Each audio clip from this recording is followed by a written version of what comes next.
नमस्ते दोस्तों, wonder mom channel में आप सभी का स्वागत है।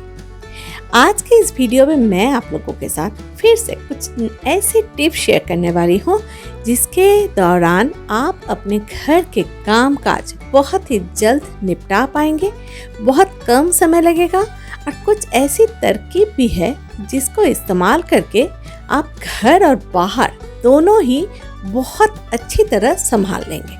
तो चलिए देख लेते हैं वो टिप्स कौन कौन से हैं। अभी जो नए आलू उठे हैं इसको साफ करना बहुत ही मुश्किल वाला काम लगता है क्योंकि इसके छिलके इतने पतला होता है कि ये जल्दी से साफ होना नहीं चाहते।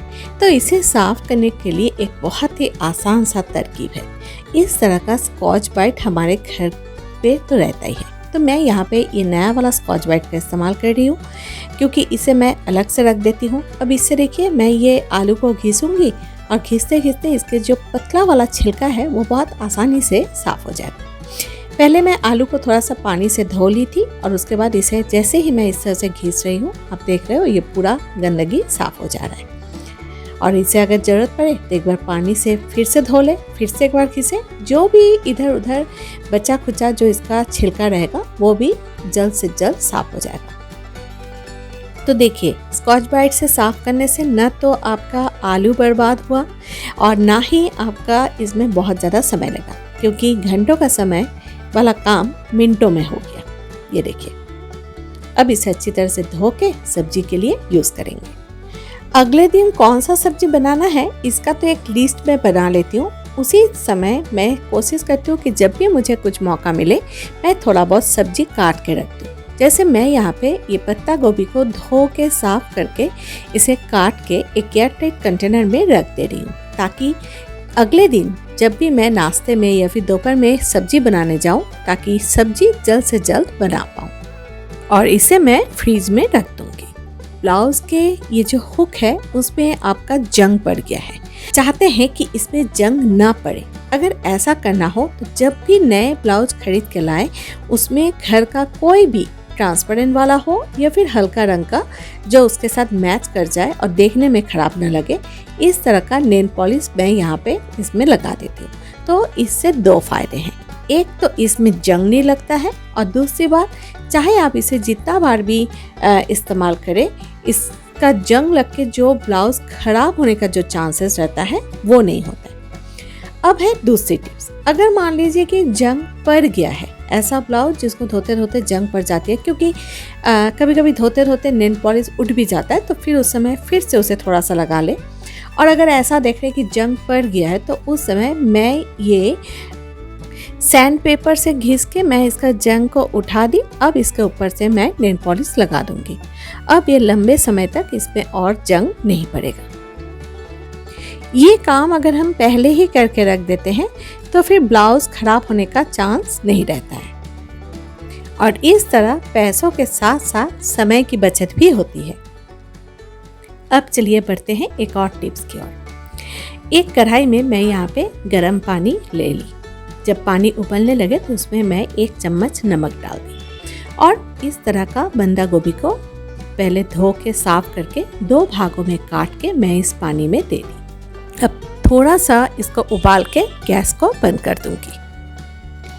इसके 2 फायदे हैं, एक तो ये पत्ता गोभी के अंदर जो कीड़े होते हैं वो मर जाएंगे और दूसरी बात इस तरह से पत्ता गोभी को निचोड़ के रखने से जब भी सब्जी बनाने का मन हो फटाफट सब्जी बन भी जाएगा और इसे बनाने के लिए बहुत ज़्यादा गैस का यूज़ भी नहीं होगा, जिससे गैस की बचत भी होगी। तो देखिए काम भी आसान हो गया और साथ साथ समय की बचत भी होगी। हम सभी घर पे घी का इस्तेमाल तो करते हैं और जब घी खत्म हो जाता है तो आपने देखा होगा घी इस डिब्बे के चारों ओर बहुत लगा हुआ है और इसे निकालना भी मुश्किल है। तो यहाँ पे एक बहुत ही अच्छा सा मैं तरकीब का इस्तेमाल करती हूँ। अगर दाल बन रही है या फिर कोई भी सब्जी हो तो उसका ऊपर वाला जो गरम थोड़ा सा रहता है पानी, उसको मैं इस तरह से उठा लेती हूँ और उसके बाद उसे इस डिब्बे में दे के इस तरह से सेक करती हूँ।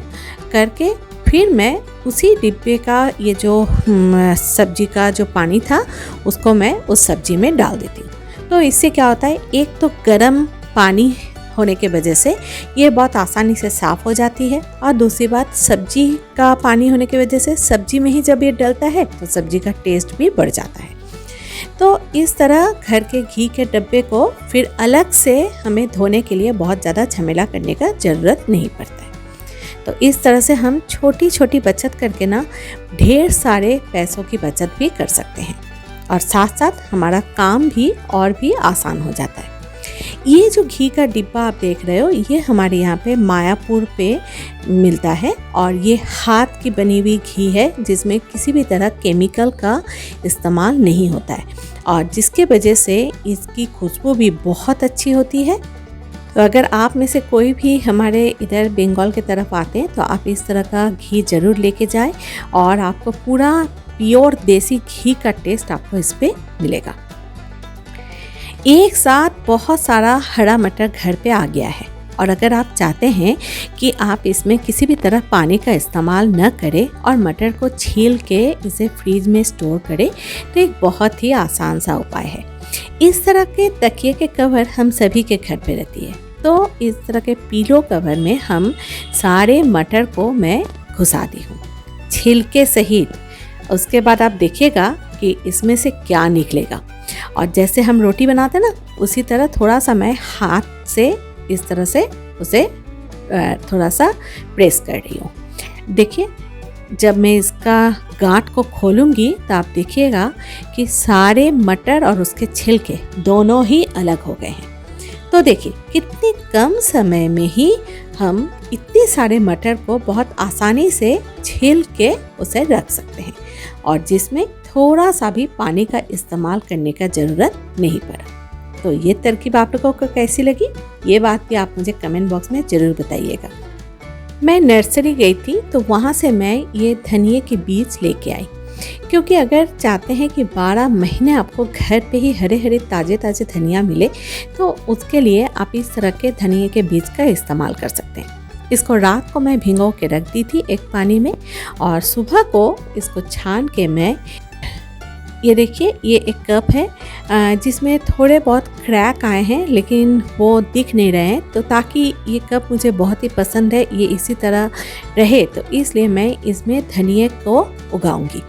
तो मैं यहाँ पे थोड़ा सा ऑर्गेनिक वाला सॉइल दे दी, उसमें मैं ये रात के भीगे हुए जो सीड्स है इसको मैं दे दी और ऊपर से भी थोड़ा सा ऑर्गेनिक वाला सॉइल दे दी और देने के बाद इसे मैं खिड़की के बगल पे रख दी जिसमें हल्के हल्के धूप आती है। और इसको पानी देने के लिए मैं इस तरह का स्प्रे बॉटल का इस्तेमाल करती हूँ। थोड़ा थोड़ा करके मैं यहाँ पे पानी का छिड़काव करूँगी, थोड़ा थोड़ा करके मैं यहाँ पे पानी का छिड़काव करूँगी। कुछ ही दिन में मैं आप देखिए इस तरह के धनिए के पत्ते उग गए हैं और ये देखिए एकदम देखते देखते कितना सुंदर हरा भरा धनिया इस कप में आपको देखने को मिल रहा है। तो इस तरह से घर पे आसानी से आप धनिए को उगा सकते हैं ताकि जब भी आप कुछ भी खाना बना रहे हैं और आपको हरे धनिए की ज़रूरत पड़े तो आपका बाजार दौड़ने का ज़रूरत नहीं पड़ेगा। आप यहाँ से तोड़ें और उसका इस्तेमाल करें। और सबसे अंत में मैं आप लोगों के साथ एक ऐसे मसाले की रेसिपी शेयर कर रही हूँ। अगर ये मसाले आप बना के रख देते हैं घर पे तो आपके बहुत से सब्जियों में आप इसको इस्तेमाल कर सकते हैं और इसकी खुशबू से आपके सब्जी का टेस्ट 4 गुना बढ़ जाएगा और बाज़ार से भी आपको गरम मसाले अलग से खरीदने का भी ज़रूरत नहीं पड़ेगा। तो इसके लिए मैं यहाँ पे एक कढ़ाई को गैस में बैठा दी जिसमें मैं गोटा जीरा का इस्तेमाल कर रही हूँ। ये मैं मसाले थोड़ा थोड़ा करके ही बना के रखती हूँ, नहीं तो इसकी खुशबू चली जाती है।